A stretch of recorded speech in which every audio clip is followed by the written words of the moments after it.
Hi friends, welcome back to I plus.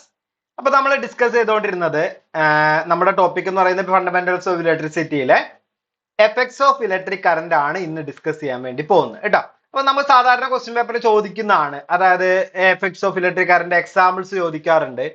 അതേപോലെ നമുക്ക് സാധാരണയായിട്ട് എവിടൊക്കെയാണ് എന്തൊക്കെയാണ് എന്ത് ചെയ്യുന്നത് ഈ എഫക്ട്സുമായിട്ട് ബന്ധപ്പെട്ടിട്ട് മാച്ച് ദ ഫോളോയിങ് എന്നുള്ള രീതിയിലൊക്കെ ക്വസ്റ്റ്യൻസ് നമുക്ക് എന്ത് ചെയ്യുന്നുണ്ട് ചോദിക്കാറുണ്ട്. അതായത് എങ്ങനെയാണ് യൂസ് ചെയ്യുന്നത്, അപ്പൊ ഓരോ ആപ്ലിക്കേഷൻ ലെവലിലൊക്കെ നമുക്ക് എന്ത് ചെയ്യുന്നുണ്ട് ഇതിന്റെ ക്വസ്റ്റ്യൻസ് ആയിട്ട് ചോദിക്കാറുണ്ട്.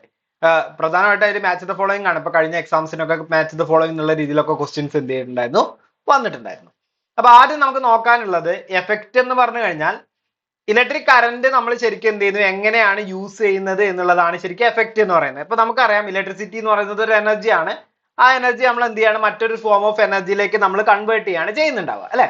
അപ്പൊ ആ ഒരു എനർജി കൺവേർഷൻ എങ്ങനെയാണ് എന്നുള്ളതാണ് എന്ത് ചെയ്യുന്നത് ഇതിനകത്ത് പറയുന്നത് കേട്ടോ. അപ്പൊ അതിനാണ് നമ്മൾ എന്ത് ചെയ്യുന്നത് ഇലക്ട്രിക് കറന്റിന്റെ എഫക്റ്റ് ആയിട്ട് നമ്മൾ പറയുന്നത്. പല എഫക്റ്റുകൾ എന്ത് ചെയ്യുന്നുണ്ട് നമുക്ക് ഉണ്ട് അല്ലെ. അപ്പൊ നമ്മൾ സാധാരണ യൂസ് ചെയ്യുന്നതെല്ലാം എന്താണ് ഓരോ എഫക്റ്റുകളായിട്ട് നമുക്ക് പറയാം. അപ്പൊ അതിനകത്ത് ആദ്യമാണ് ഹീറ്റിംഗ് എഫക്റ്റ് എന്ന് പറയുന്നത്. ഫസ്റ്റ് ആയിട്ട് നമുക്ക് പഠിക്കാനുള്ള എഫക്റ്റ് ആണ് ഹീറ്റിംഗ് എഫക്റ്റ് എന്ന് പറയുന്നത്. അപ്പൊ ഹീറ്റിംഗ് എഫക്റ്റ് എന്ന് പറഞ്ഞു കഴിഞ്ഞാൽ എന്താണ്, നമ്മുടെ ഇലക്ട്രിക് കറന്റ് എന്ത് ചെയ്യാണ്, ഒരു കണ്ടക്ടർ അല്ലെങ്കിൽ ഒരു മെറ്റീരിയലിലൂടെ കടന്നു പോകുന്ന സമയത്ത്, ഇലക്ട്രിക് കറന്റ് ഒരു മെറ്റീരിയലിലൂടെ അല്ലെങ്കിൽ ഒരു കണ്ടക്ടറിലൂടെ ഫ്ലോ ചെയ്യുന്ന സമയത്ത്, ഈ മെറ്റീരിയൽ എന്ന് പറയുമ്പോൾ തന്നെ നമുക്ക് ഓർത്ത് വെക്കേണ്ട കാര്യമാണ് എന്ത് ചെയ്യണം, ഇൻസുലേറ്ററിലൂടെ ഒരിക്കലും എന്ത് ചെയ്യില്ല ഇലക്ട്രിക് കറന്റ് പാസ് ചെയ്യില്ല അല്ലെ. അപ്പൊ അവിടെ എന്ത് ചെയ്യാണ്, കണ്ടക്ടറിലൂടെയാണ് പാസ് ചെയ്യുന്നുണ്ടായിരിക്കുക. ആ കണ്ടക്ടറിലൂടെ പാസ് ചെയ്യുന്ന സമയത്ത് ഈ കണ്ടക്ടർ എന്ന് പറയുമ്പോൾ നമ്മൾ സാധാരണ ഇതിൽ പഠിക്കുന്ന എന്താണ്, നമ്മളെ ലോ റെസിസ്റ്റൻസ് ആയിട്ട് ഹൈലി കണ്ടക്ടിങ് ഉള്ള മെറ്റീരിയൽ ആണെന്നാണ് നമ്മൾ പഠിക്കാറുള്ളത് അല്ലെ.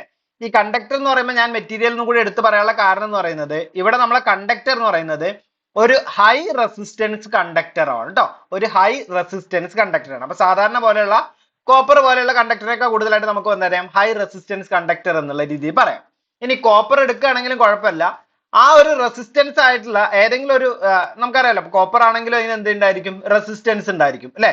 അപ്പൊ ആ ഒരു കണ്ടക്ടറിലൂടെ കടന്നു പോകുന്ന സമയത്ത് അവിടെ നമ്മൾ എന്ത് ചെയ്യുന്നുണ്ട്, ഒരു P is equal to I square R എന്നുള്ള ഒരു ഇക്വേഷൻ ഉപയോഗിച്ചിട്ട് പവർ പറയാറുണ്ട് അല്ലെ. P is equal to I square R എന്ന് പറയുന്ന ഇക്വേഷൻ ഉപയോഗിച്ചിട്ട് പവർ പറയാറുണ്ട്. പവറിന്റെ ഇക്വേഷൻ നമ്മൾ ഓൾറെഡി പഠിച്ചതാണ്. അപ്പൊ ഈ P is equal to I square R എന്ന് പറയുന്ന ഇക്വേഷൻ അനുസരിച്ചിട്ട് അവിടെ ഒരു പവർ ഡെവലപ്പ് ചെയ്യുന്നുണ്ടായിരിക്കും.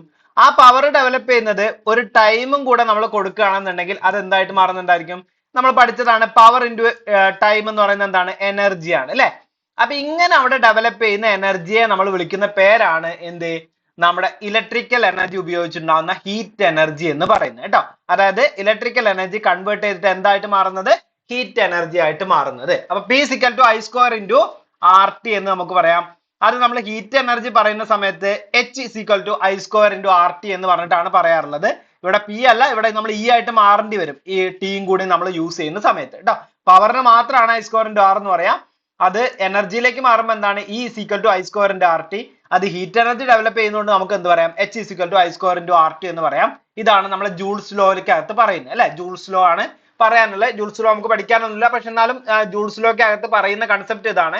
അതായത് ഒരു കണ്ടക്ടറിലൂടെ ഇലക്ട്രിസിറ്റി കടത്തി വിടുന്നുണ്ട് എന്നുണ്ടെങ്കിൽ ആ കണ്ടക്ടറിലൂടെ ഫ്ലോ ചെയ്യുന്ന കറന്റിനും അതേപോലെ തന്നെ ആ കണ്ടക്ടറിൽ ഉണ്ടാവുന്ന റെസിസ്റ്റൻസിനും അതുപോലെ എത്ര സമയം ആ കറന്റ് അതിലൂടെ കടന്നു പോകുന്നുണ്ടതിനും ഡിപ്പെൻഡ് ചെയ്തിട്ട് അവിടെ എന്ത് ചെയ്യുന്നുണ്ടായിരിക്കും, ഒരു ഹീറ്റ് എനർജി ഡെവലപ്പ് ചെയ്യുന്നുണ്ടായിരിക്കും. അത് ഏത് കണ്ടക്ടർ ആയിക്കോട്ടെ അവിടെ എന്ത് ചെയ്യും, ഹീറ്റ് എനർജി ഡെവലപ്പ് ചെയ്യുന്നുണ്ടായിരിക്കും.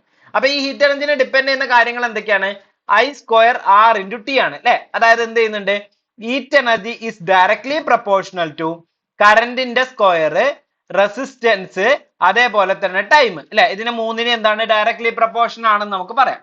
അപ്പൊ അതുകൊണ്ട് നമുക്ക് അതിൽ നിന്ന് മനസ്സിലാക്കാം, ഈ കറന്റ് കൂടിക്കഴിഞ്ഞാൽ അവിടെ എന്ത് ചെയ്യും, സ്ക്വയർ ചെയ്തിട്ട് ഹീറ്റ് കൂടുന്നുണ്ടായിരിക്കും. റെസിസ്റ്റൻസ് കൂടിക്കഴിഞ്ഞാൽ അവിടെ എന്ത് ചെയ്യുന്നുണ്ടായിരിക്കും, ഹീറ്റ് കൂടുന്നുണ്ടായിരിക്കും. ടൈം കൂടുതലാണെന്നുണ്ടെങ്കിൽ അത്രയും ഹീറ്റ് അവിടെ എന്ത് ചെയ്യുന്നുണ്ടായിരിക്കും, ഒറ്റ ഹീറ്റ് എനർജി എന്ത് ചെയ്യുന്നുണ്ടായിരിക്കും, അവിടെ നിലനിൽക്കുന്നുണ്ടായിരിക്കും, അല്ലെങ്കിൽ ഹീറ്റ് എനർജി കൂടുന്നുണ്ടായിരിക്കും. അപ്പൊ ഈ മൂന്ന് കൺസെപ്റ്റ് ഉപയോഗിച്ചിട്ട് നമുക്ക് ഒരുപാട് ഡിവൈസസ് നമ്മൾ എന്ത് ചെയ്യുന്നുണ്ട്, വർക്ക് ചെയ്യിപ്പിക്കുന്നുണ്ട്. അപ്പൊ ഈ മൂന്ന് കൺസെപ്റ്റ് ഉപയോഗിക്കാന്ന് പറയുമ്പോൾ നമുക്ക് ഇതിനകത്ത് ഈ കറന്റ് കൂട്ടുക എന്ന് പറയുന്ന കുറച്ച് പോസിബിൾ അല്ല ആയിട്ടുള്ള മെത്തേഡ് അല്ല. അതായത് കറന്റ് കൂടിക്കഴിഞ്ഞാൽ എന്താ സംഭവിക്കുക, നമ്മൾ അതിനനുസരിച്ച് കറന്റ് കൂടുന്നതിനനുസരിച്ചിട്ട് അതിനുള്ള വയറിങ്ങും കാര്യങ്ങളൊക്കെ മാറ്റേണ്ടി വരും അല്ലെ. കാരണം നമ്മൾ കറന്റിനനുസരിച്ചിട്ട് കറന്റ് റേറ്റിംഗിനനുസരിച്ചിട്ടാണ് എന്ത് ചെയ്യുക, കണ്ടക്ടേഴ്സ് യൂസ് ചെയ്യുന്നുണ്ടായിരിക്കുക.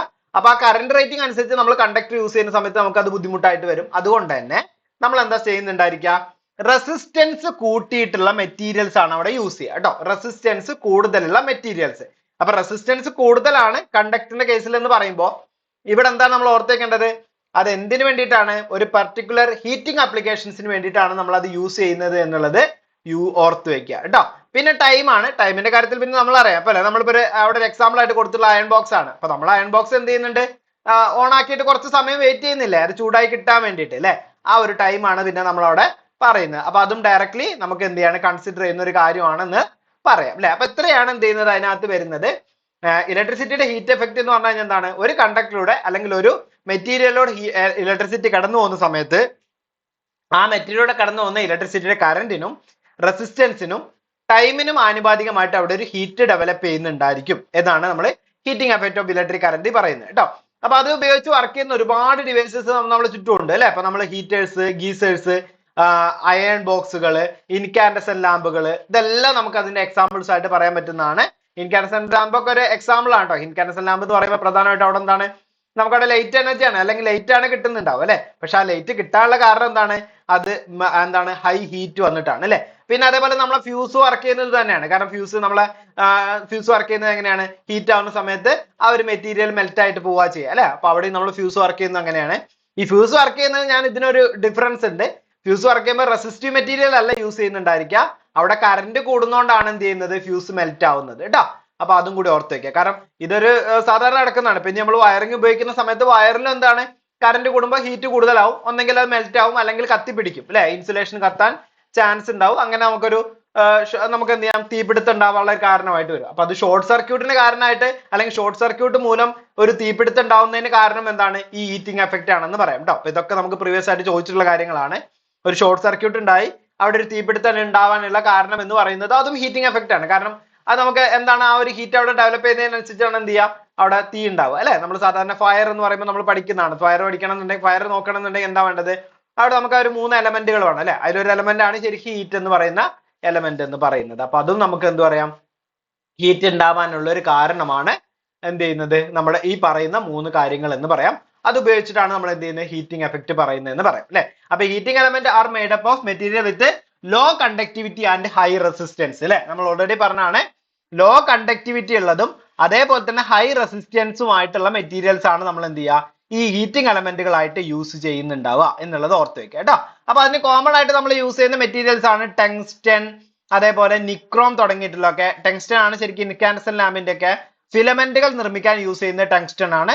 നിക്രോം ആണ് നമ്മൾ ഈ സാധാരണ അയൺ ബോക്സുകളുടെ ഒക്കെ ഉള്ളിലുള്ള ഹീറ്റിംഗ് എലമെന്റുകളായിട്ട് യൂസ് ചെയ്യുന്നത് കേട്ടോ. നിക്രോം ആണ് ഹീറ്റിംഗ് എലമെന്റുകളായിട്ട് യൂസ് ചെയ്യുന്നത്. അയൺ ബോക്സിനകത്ത്, ഗീസേഴ്സിനകത്തൊക്കെ ഹീറ്റിംഗ് എലമെന്റുകളായിട്ട് യൂസ് ചെയ്യുന്ന ഏതാണ്? നിക്രോം ആണ് കേട്ടോ. അപ്പൊ അത് ഓർത്ത് വെക്കുക, ഇമ്പോർട്ടന്റ് ആണ്. നമുക്ക് ക്വസ്റ്റ്യൻസ് എന്ത് ചെയ്യാണ്? ചോദിക്കുന്നതാണ്. നെക്സ്റ്റ് രണ്ടാമത്തെ നമ്മളെ എഫക്റ്റ് ആണ് മാഗ്നറ്റിക് എഫക്റ്റ് എന്ന് പറയുന്നത്. മാഗ്നറ്റിക് എഫക്റ്റ് എന്ന് പറഞ്ഞാൽ എന്താണ്? നമ്മളൊരു കണ്ടക്ടർ എടുക്കുകയാണ്. ഒരു കണ്ടക്ടർ എടുത്ത് ആ കണ്ടക്ടറിലൂടെ ഇലക്ട്രിക് കറന്റ് ഫ്ലോ ചെയ്യുന്നുണ്ട് എന്ന് കരുതുക. ഈ കണ്ടക്ടറിന് ചുറ്റുമായിട്ട് എന്ത് ചെയ്യുന്നുണ്ടായിരിക്കും? ഒരു മാഗ്നറ്റിക് ലൈൻസ് ഓഫ് ഫോഴ്സ് ഉണ്ടായിരിക്കും. അത് നമ്മൾ സാധാരണ സയന്റിസ്റ്റുകൾ തെളിയിച്ച ഒരു കാര്യമാണ്. നമുക്ക് ക്വസ്റ്റ്യൻസ് സയന്റിസ്റ്റുകൾ തെളിയിച്ച കാര്യമാണ്. ഈ കണ്ടക്ടറിന് ചുറ്റും എന്തുണ്ടായിരിക്കും? മാഗ്നറ്റിക് ഫീൽഡ് ക്രിയേറ്റ് ചെയ്യുന്നുണ്ടായിരിക്കും എന്നുള്ളത് അല്ലെ? അതൊരു കോൺസെൻട്രിക് സർക്കിളിൽ ഒരു മാഗ്നറ്റിക് ഫീൽഡ് ഉണ്ടാവും എന്നുള്ളത്. ഇനി അതല്ല എന്ന് കരുതുക, നമ്മൾ എന്ത് ചെയ്യണം? ഇതിപ്പോ സാധാരണ ഒരു നോർമൽ കറന്റ് കാര്യം കണ്ടക്ടർ ആണ് കേട്ടോ. ഇനി അതല്ലാതെ നമ്മൾ ഇതുവരെ ഒരു അയൺ ബാർ എടുക്കുകയാണ്. ഈ അയൺ ബാർ എടുത്തിട്ട് അവിടെ നമ്മൾ ഇതേപോലെ എന്ത് ചെയ്യാണ്? ഒരു വൈൻഡിങ് ചുറ്റി എടുക്കുകയാണ് അല്ലെ? അല്ലെങ്കിൽ നമ്മൾ കോയിൽ എടുക്കുകയാണ്, ഒരു വയർ നമ്മൾ ഇതേപോലെ ചുറ്റി എടുക്കുകയാണ്. എന്നിട്ട് അതിലൂടെ നമ്മൾ കറന്റ് കടത്തി വിടുകയാണ്. അതിലൂടെ I എന്ന് പറയുന്ന ഒരു കറന്റ് നമ്മൾ കടത്തി വിടുകയാണ് എന്നുണ്ടെങ്കിൽ അവിടെയും എന്ത് സംഭവിക്കുന്നുണ്ടായിരിക്കും? ഒരു നോർത്ത് സൗത്ത് പോൾ ആയിട്ടുള്ള ഒരു മാഗ്നറ്റിസം ഡെവലപ്പ് ചെയ്യുന്നുണ്ടായിരിക്കും അല്ലെ? നോർത്ത് സൗത്ത് പോൾ അല്ലെങ്കിൽ നമ്മൾ ആ ഒരു പോൾ അനുസരിച്ചിട്ടുള്ള ഒരു മാഗ്നറ്റിസം എന്താണ്? ഈ അയൺ കോർ എന്തായിട്ട് മാറുന്നുണ്ടായിരിക്കും? അല്ലെങ്കിൽ ആ ഒരു സോളിനോയിഡ് കോർ എന്ന് പറയുന്നത് ഒരു മാഗ്നറ്റ് ആയിട്ട് മാറുന്നുണ്ടായിരിക്കും. അപ്പൊ ഇതാണ് നമ്മൾ എന്ത് ചെയ്യുന്നത്? ഇലക്ട്രിസിറ്റിയുടെ മാഗ്നറ്റിക് എഫക്റ്റ് എന്ന് പറയുന്നത്. മാഗ്നറ്റിക് എഫക്റ്റ് എന്ന് പറയുന്നത് ഇലക്ട്രിസിറ്റിയുടെ കാര്യത്തിൽ വലിയൊരു മാറ്റം കൊണ്ടുവന്ന സാധനമാണ്. കാരണം നമുക്കറിയാം എന്താണ്? നമ്മുടെ മോട്ടോറുകള്, ജനറേറ്ററുകള്, അതേപോലെ ട്രാൻസ്ഫോമർ, ഇലക്ട്രിസിറ്റി ഏറ്റവും കൂടുതൽ യൂസ്ഫുൾ ആയിട്ടുള്ള എല്ലാ വസ്തുക്കളും നമ്മൾ നിർമ്മിക്കുന്നത് ആ ഒരു വസ്തുവിന്റെ ഒരു ബേസിക് പ്രിൻസിപ്പിൾ എന്ന് പറയുന്നത് മാഗ്നറ്റിക് എഫക്റ്റ് ആണ് കേട്ടോ. അപ്പോ current passing through A conductor എന്നെങ്കിൽ നമുക്ക് എങ്ങനെ പറയാം? നമുക്ക് ഒരു കണ്ടക്ടറിലൂടെ ഒരു ഇലക്ട്രിക് കറന്റ് പാസ് ചെയ്യുകയാണെന്നുണ്ടെങ്കിൽ ആ കണ്ടക്ടറിന് ചുറ്റുമായിട്ട് എന്ത് ചെയ്യുന്നുണ്ടായിരിക്കും, മാഗ്നറ്റിക് ഫീൽഡ് ഡെവലപ്പ് ചെയ്യുന്നുണ്ടായിരിക്കും. ഇനി അതല്ലാന്നുണ്ടെങ്കിൽ പറയാൻ എന്താണ്, നമ്മളൊരു അയൺ കോർ എടുത്തിട്ട് ഈ അയൺ കോറിന് ചുറ്റും, സോഫ്റ്റ് അയൺ കോർ എടുത്തിട്ട് അയൺ കോറിന് ചുറ്റും എന്ത് ചെയ്യാണ്, നമ്മൾ ഇതുപോലെ ഒരു വൈൻഡിങ് അല്ലെങ്കിൽ ഒരു കോയിൽ വൗണ്ട് ചെയ്ത് എടുത്തിട്ടുണ്ട് എന്നുണ്ടെങ്കിൽ ആ വൗണ്ട് ചെയ്ത കോയിലൂടെ ഇലക്ട്രിസിറ്റി കടത്തിവിടുന്ന സമയത്ത് അത് എന്ത് ചെയ്യുന്നുണ്ടായിരിക്കും, മാഗ്നറ്റ് ആയിട്ട് മാറുന്നുണ്ടായിരിക്കും. ഇതാണ് നമ്മൾ ഇലക്ട്രിസിറ്റിയുടെ മാഗ്നറ്റിക് എഫക്റ്റ് ആയിട്ട് പറയുന്നത്. ഇതിന് എക്സാമ്പിൾസ് ആണ് മോട്ടോഴ്സ്, ജനറേറ്റേഴ്സ്, ട്രാൻസ്ഫോമർ ഒക്കെ തുടങ്ങിയത് കേട്ടോ. നമുക്ക് അടുത്ത മോഡ്യൂളിൽ അതിന് ഡീറ്റെയിൽ ആയിട്ട് പഠിക്കാനുണ്ട്. അപ്പൊ അവിടെ നമുക്ക് എന്ത് ചെയ്യാം, നോക്കാം. അപ്പൊ എന്താണ് മാഗ്നറ്റിക് എഫക്റ്റ് എന്നുള്ളത് മനസ്സിലാക്കി വെക്കാം. ഓക്കെ, നെക്സ്റ്റ് അടുത്തതാണ് നമ്മളെ കെമിക്കൽ എഫക്റ്റ് എന്ന് പറയുന്നത് കേട്ടോ. അടുത്ത നമുക്ക് വളരെ ഇമ്പോർട്ടന്റ് ആയിട്ടുള്ള മറ്റൊരു എഫക്റ്റ് ആണ് കെമിക്കൽ എഫക്റ്റ് എന്ന് പറയുന്നത്. അതായത് ഇവിടെ എന്താ പറയുന്നത്, നമ്മുടെ സാധാരണ ഇപ്പൊ ആദ്യത്തെ കാര്യത്തിൽ നമ്മൾ എന്ത് പറഞ്ഞു, ഒരു കണ്ടക്ടറിലൂടെ ഇലക്ട്രിസിറ്റി കടത്തി വിടുകയാണെങ്കിൽ അവിടെ ഹീറ്റ് ഡെവലപ്പ് ചെയ്യുന്നുണ്ട് എന്ന് പറഞ്ഞു അല്ലെ. രണ്ടാമതായിട്ട് നമ്മൾ എന്ത് പറഞ്ഞു, ഒരു കണ്ടക്ടറിലൂടെ ഇലക്ട്രിസിറ്റി കടത്തി വിടുകയാണെങ്കിൽ മാഗ്നറ്റിസം ഡെവലപ്പ് ചെയ്യുന്നുണ്ട് എന്ന് പറഞ്ഞു. അപ്പൊ ഇതൊക്കെ പല കണ്ടീഷൻ വെച്ചിട്ടാണ് അവിടെ വരുന്നുണ്ടായിരിക്കുക. അപ്പൊ ഹീറ്റ് ആണെന്നുണ്ടെങ്കിൽ അവിടെ റെസിസ്റ്റൻസ് കൂടുതലായിട്ട് വേണം. ഇവിടെ മാഗ്നറ്റിസം ആണെന്നുണ്ടെങ്കിൽ എന്താണ്, ആ ഒരു മാഗ്നറ്റിക് പെർമബിലിറ്റി കൂടുതലായിട്ട് വേണം. അതൊക്കെ നമുക്ക് ഡീറ്റെയിൽ ആയിട്ട് പഠിക്കാം കേട്ടോ.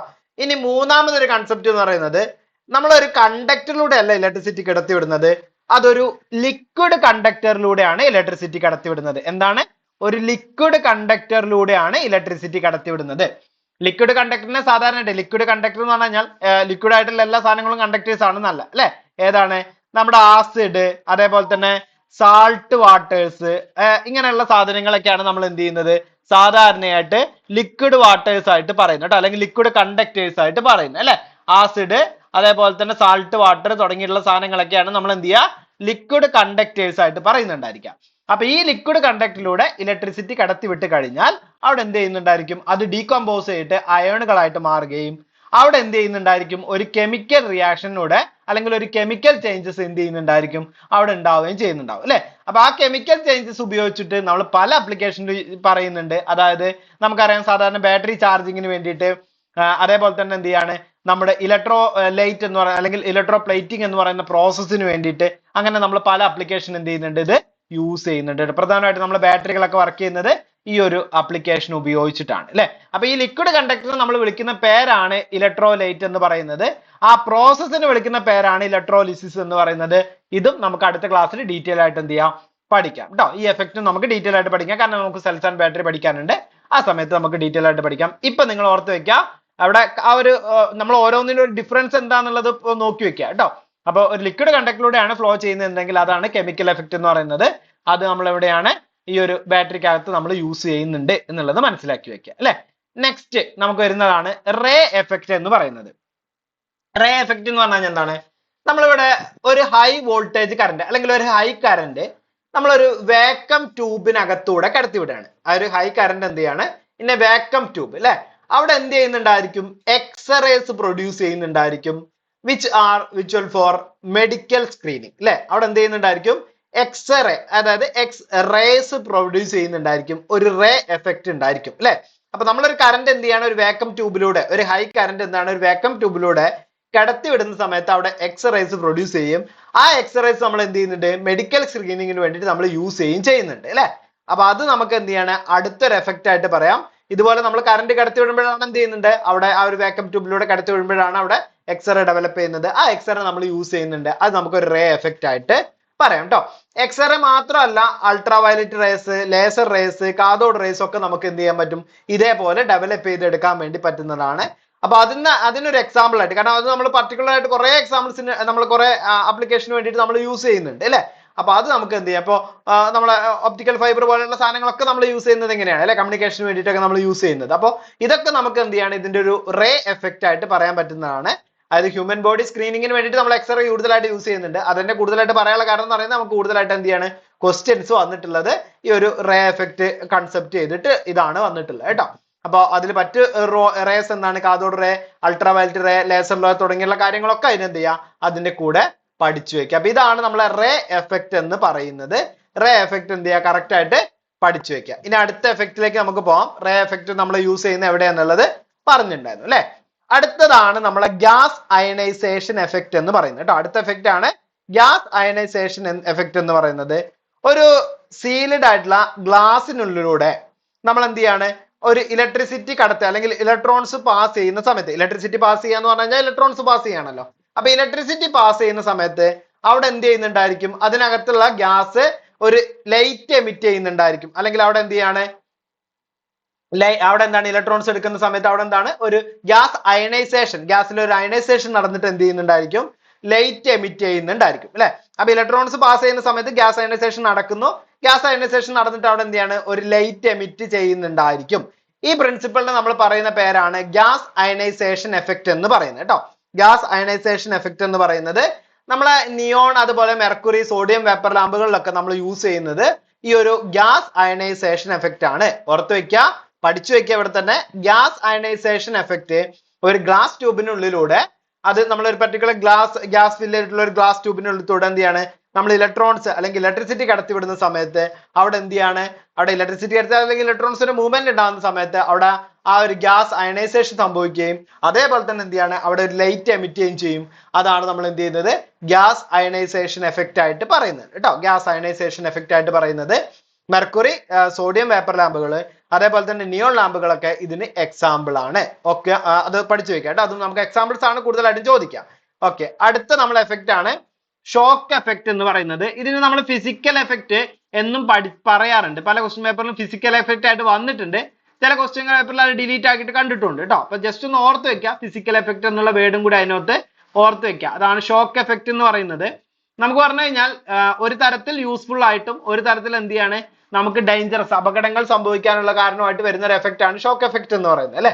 അപ്പൊ എന്താണ്, ഇലക്ട്രിസിറ്റി നമ്മൾ ഡേഞ്ചറസ് ആയിട്ട് നമ്മുടെ ശരീരത്തിലൂടെ കടത്തി വിടുന്നതിനാണ് നമ്മൾ എന്ത് ചെയ്യുന്നത്, ഷോക്ക് എഫക്റ്റ് ആയിട്ട് പറയുന്നത്. അല്ലെങ്കിൽ ഇലക്ട്രിസിറ്റി നമ്മുടെ ശരീരത്തിലൂടെ ഫ്ലോ ചെയ്യുന്നത് അല്ലെ.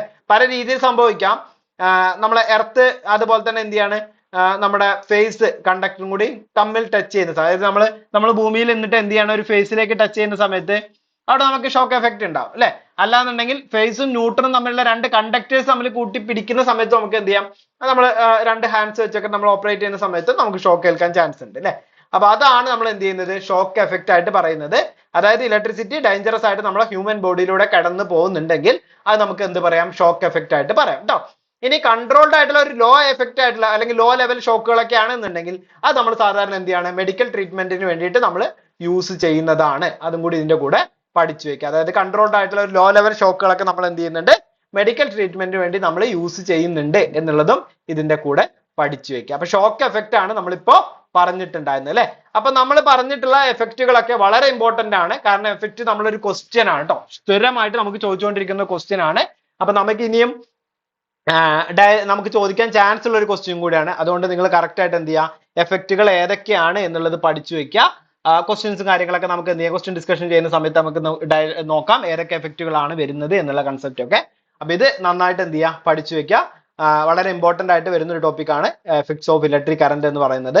മാച്ച് ദ ഫോളോയിങ് ഒക്കെ ആയിട്ട് നമുക്ക് ക്വസ്റ്റ്യൻസ് ചോദിക്കാൻ ചാൻസ് ഉള്ളതാണ് കേട്ടോ. അപ്പൊ എല്ലാത്തിന്റെ അപ്ലിക്കേഷനെ ബേസ് ചെയ്തിട്ട് അതിന്റെ എഫക്ട് എന്താണെന്നുള്ളത് കറക്റ്റ് ആയിട്ട് പഠിച്ചു വെക്കുക. അടുത്തൊരു ക്ലാസ്സുമായിട്ട് കാണാം. അതുവരേക്കും ഗുഡ് ബൈ, താങ്ക് യു.